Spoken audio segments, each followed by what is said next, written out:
Hi, my name is Crissy Whalin. I'm 40 years old and I'm a single mom to an amazing 11-year-old boy named Zephyr.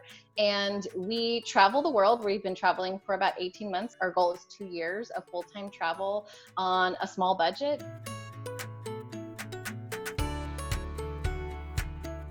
I worked in radio for 20 years. I was co-hosting and exec producing a news talk show, and I realized that I needed to make a change. And then I was like, okay, here's all of the things that I have to pay for every month. What if I removed those things? Would I still have enough money from part-time jobs to do something completely out of the box?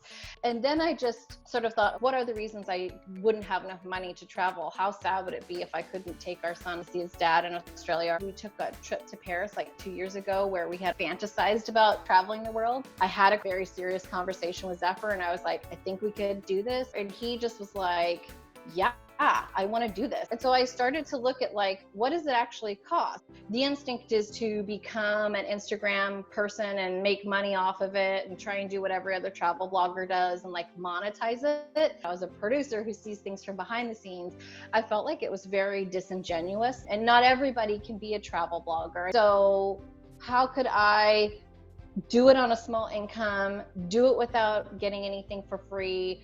You know, as Americans in particular, we hear a lot about what happens in other countries, but we've never even been outside our own state. So I really wanted to show my son the world as it is. There's always a path to budget if you really want to do it. You know, I work 2 little jobs. I still work in radio, and that gives me enough money. I make $35,000 a year.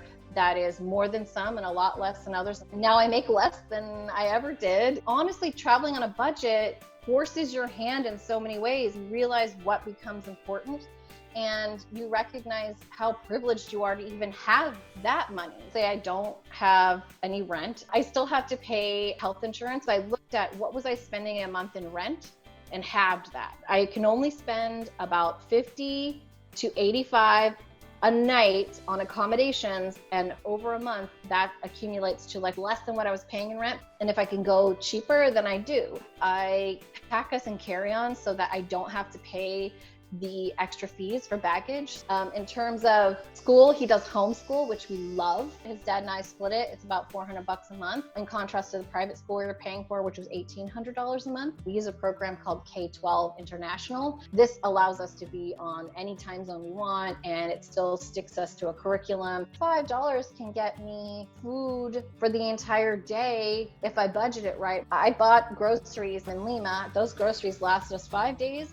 And then we take $10 US, and that's what we can have per day to kind of have fun with. We're not out every day. We're settled down. We're taking the 2 weeks to save money, and then we'll have the money saved to go to Machu Picchu.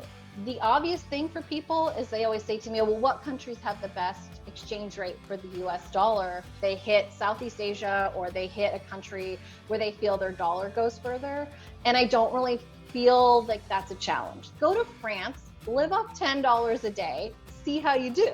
It's so much more challenging, and you become so much more appreciative and present when you are at the financial disadvantage. And it's not to say that we don't like nice things. It's just you can go back to all of that. You don't get more time. That's the one thing I can't buy. I can't buy time. What I want to do is show women and families that have always wanted to travel that money is not the obstacle to travel, and that your kids are better off by you taking them out and showing them the world and giving them the opportunities. Let them see it and start to formulate their own opinions. And I think as a parent, you learn.